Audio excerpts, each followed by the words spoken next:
रेवा, तुम्ही अशा काय येऊन उभं राहिलात एकदम? आम्हाला कळलंच नाही जी.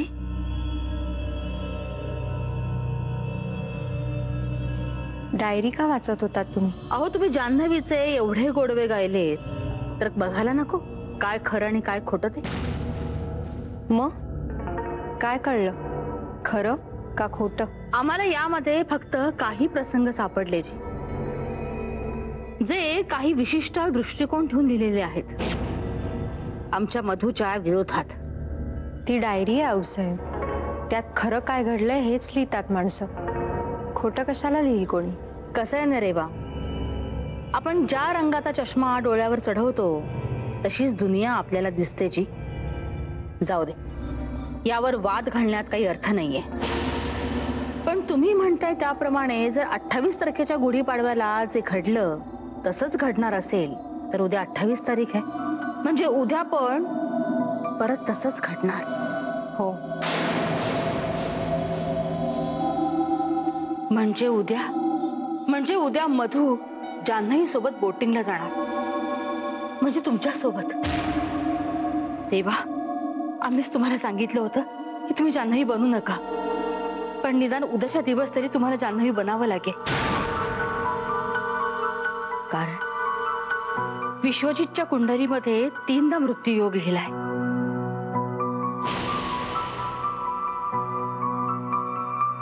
त्यातला 2 वेळा आम्ही टाळलाय,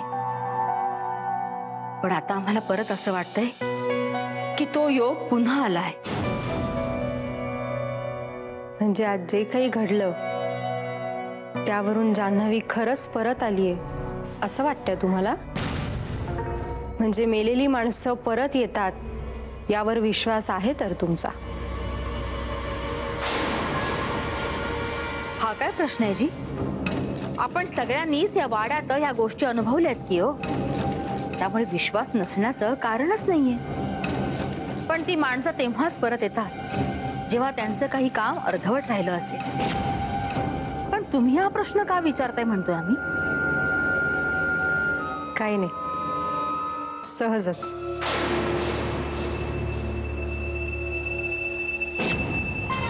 फक्त आजची रात्र महत्वाची. आज विश्वावर येणारं मरण जर टळलं तर त्याला पुढे अजिबात धोका नाही, अजिबात नाही. आऊसाहेब, गुंडप्पा दादांनी सांगितलं तुम्ही मला बोलवलं, काय झालं? अहो, तुम्ही तर आत्ताच येऊन गेलात की हो. बोलणंही झालं आपलं. काय? मी इथे येऊन गेले? अहो, असं काय करताय? मी आत्ताच येते तुमच्या समोर. आत्ता आला? मग मगाशी कोण होतं? जान्हवी? केवढी घाबरतेस रोमिला? हे बघ, तुला चांगलंच माहितीये ना की आता त्या दारामागे काहीही नाहीये. मेघदत्त, ते दार कसं अचानक उघडलं ते तू बघितलं नाहीस ना, म्हणून तू असं म्हणतोयस. जर तू बघितलं असतंस ना तर तूही घाबरला असतास. हे बघ, जर तसंच काही असतं ना तर ते आपल्याला जाणवलं नसतं का? बस कर ग हा पोरकटपणा. मेघदत्त, हा पोरकटपणा नाहीये. जाऊ दे, तुला काही कळणार नाही.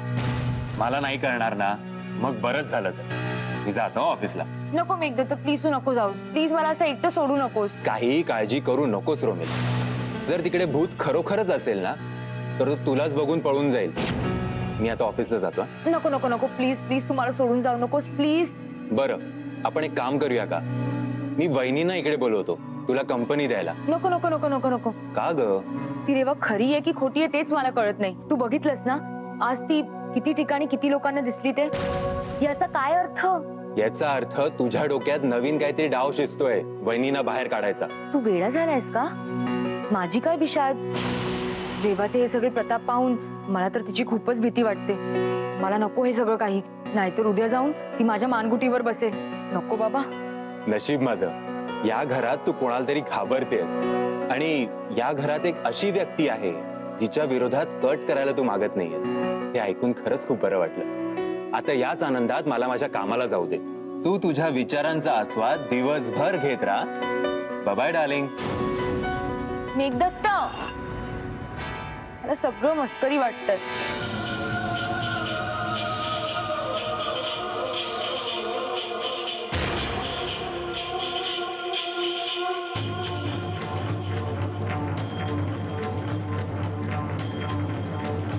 सावध राहा सगळ्यांनी. याआधीही आपण एका आत्म्याला या वाड्यातून हद्दपार केलंय. आता जान्हवीच्या आत्म्याने आपल्या वाड्यात प्रवेश केलाय. आता आपल्याला तिच्या आत्म्याला या वाड्यातून हद्दपार करायचं आहे. आऊसाहेब प्लीज असं करू नका. तुमची मेहनत उगाचच नका वाया घालवू. मला इतकंच म्हणायचंय की कदाचित तुम्हाला भास झाला असेल जान्हवीचा. ती नसेल आली खरोखरच. प्लीज असं करू नका. नाही, आता काहीही थांबणार नाहीये जी. आम्ही जान्हवीच्या आत्म्याला मुक्त करणार. हे सगळं आत्ताच्या आत्ता थांबायला हवं. विश्वजितला जर कळलं की जान्हवी मेलेली आहे तर खूप प्रॉब्लेम होईल. आपल्या अख्ख्या प्लॅनचा भोऱ्या वाजेल.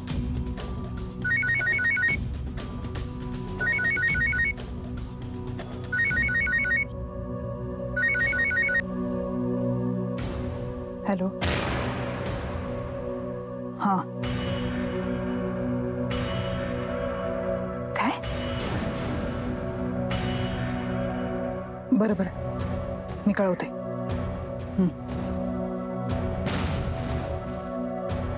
विश्वजितने बोटीचं बुकिंग केलंय, तेही आज रात्रीच.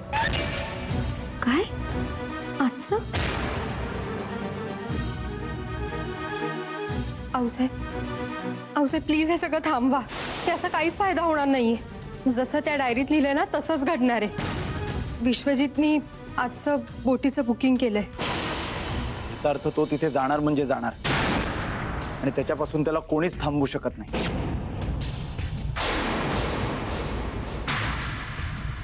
नाही, आम्ही तसं होऊ देणार नाही. आम्ही त्यांचा मृत्यूयोग नक्कीच टाळू. आऊसाहेब तुम्ही काळजी नका करू. त्यांना काही नाही होणार.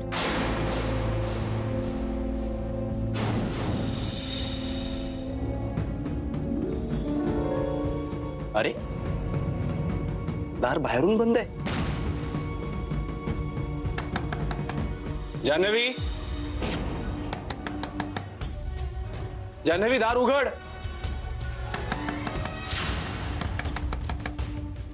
कोण आहे का तिकडे? बरं झालं तू दार उघडलंस. मी मगापासून दार वाजवतोय. ऍक्च्युली मला बाहेर जायचंय. मी आणि जान्हवी बोटिंगसाठी जातो.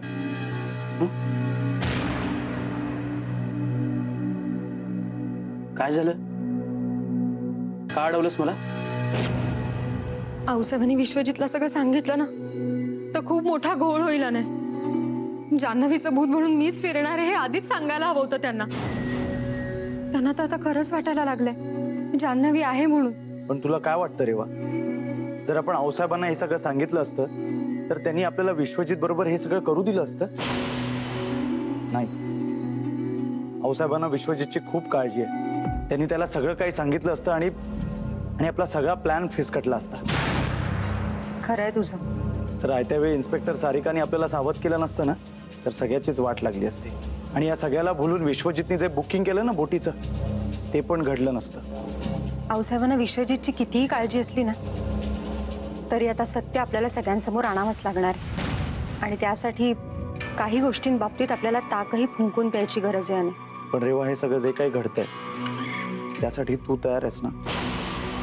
कारण या सगळ्यात तुझी भूमिका फार महत्वाची आहे. हो अने, मी तयार आहे. तू नको काळजी करूस. बोटीजवळ सगळी सिक्युरिटी टाईट केलेली आहे आणि जो कोणी खरा खुनी असेल त्याला पुराव्यानिशी पकडण्याची जबरदस्त तयारी सुद्धा केलेली आहे. पण तरीही तू सावध राहा. मी तुझ्या आजूबाजूला असीनच. अने, मला काहीही होणार नाही. तू नको काळजी करूस. आपण दोघेही मिळून जान्हवीच्या खुन्याला पकडू. तेव्हा तुला खरंच असं वाटतं की विश्वजितच जान्हवीचा खुनी आहे म्हणून?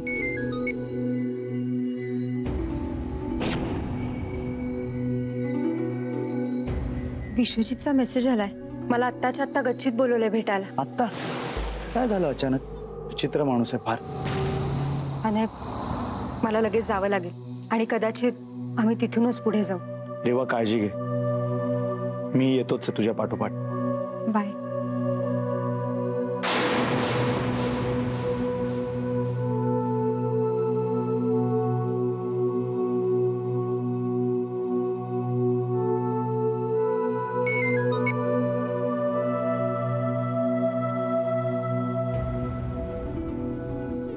आऊसाहेबांचा परत मेसेज आलाय.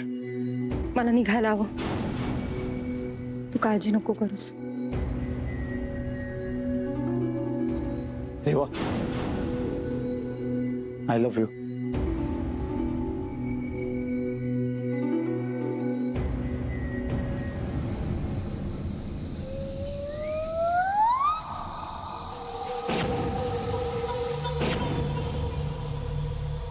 इथे का बोलवलं मला?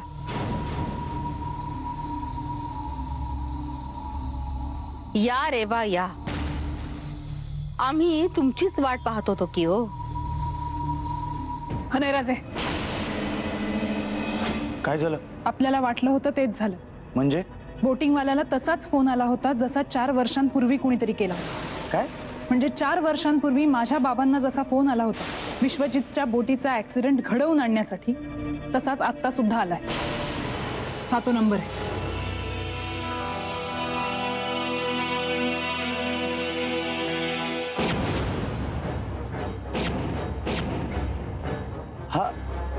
हा नंबर कसा असू शकतो? तुम्हाला माहितीये हा नंबर? हो, हा आऊसाहेबांचा नंबर आहे.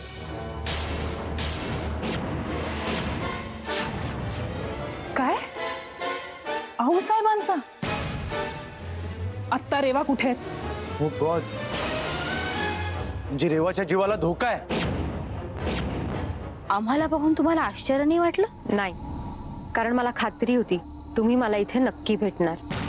तुम्ही हुशार तर आहातच जी, पण या कोड्याचं उत्तर तुम्ही आधीच शोधलं असेल असं वाटलं नव्हतं की हो आम्हाला. उत्तर सोपं होतं आऊसाहेब, आणि ते मी केव्हाच शोधलं होतं. याच वेळेची तर वाट बघत होते जेव्हा आपण दोघी समोरासमोर येऊ. तुम्ही तर हुशार आहातच, चतुर, चाणाक्ष, म्हणून तुम्ही सगळ्यात आमच्या लाडक्या सुनबाई आहात की हो. सरनोबतांच्या खानदानात अशा बायका सापडणं जरा विरळाच असतं. म्हणूनच तुम्हाला समजत असेल की आम्हाला किती त्रास होतोय त्याचा. माझ्याकडून पकडल्या जाताय त्याचा त्रास? रेवा, कोडा तर तुम्ही सोडवलात की हो, पण कधी कधी कोड्याची अजून एक उकल असते बघा, जी सोडवायची असते. म्हणजे? आम्हाला माफ करा रेवा, आम्हाला माफ करा.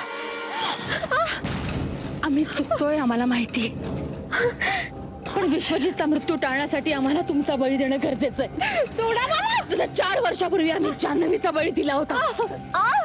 रेवा, आमचं तुमच्याशी काही वैर नाहीये जी,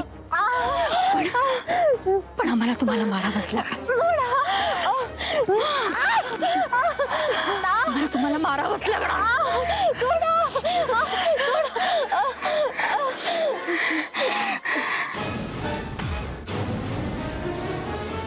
रेवा, रेवा, रेवा, आम्ही चुकलो ग, आम्ही चुकलो,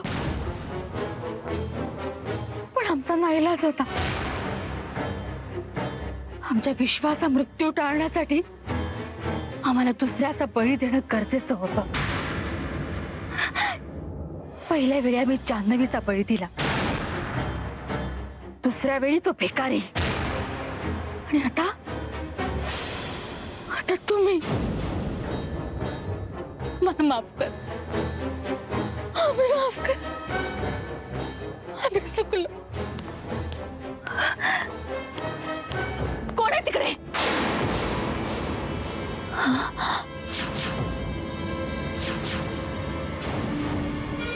रेवा, तुम्ही इथे? बघ,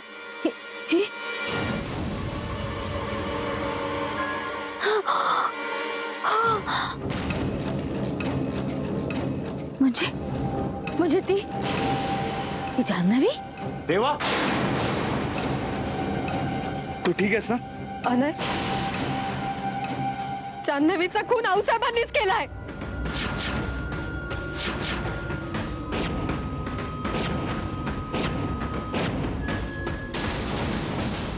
हो, आम्हीच मारले जान्हवीला. का मारले माहितीये? आमच्या मधूला वाचवण्यासाठी आम्हाला सगळे करावं लागलं जी. जन्मताच मधूच्या पत्रिकेमध्ये एक विचित्र योग होता. त्याच्या नशिबात 3 मृत्यूयोग होते.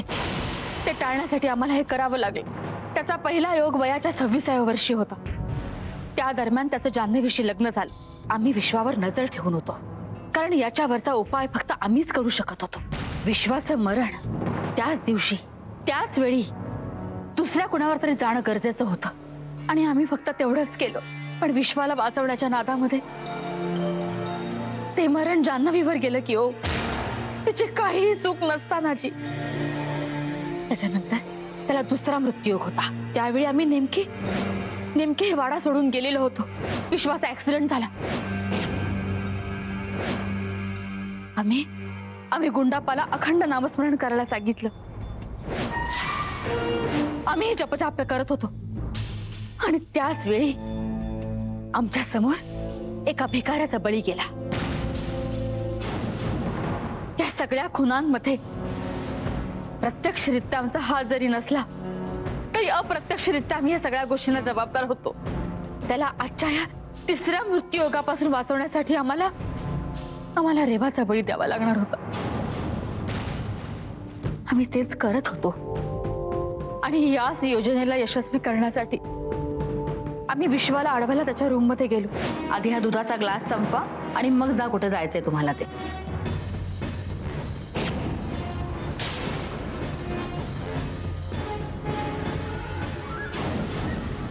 काय झालं मधू? मला गरगरतंय. बघा, बरं वाटत नाही आणि कामाला निघाला. बसा बघू. चला आराम करा तुम्ही. चला आराम करा. चला झोपा तिकडे.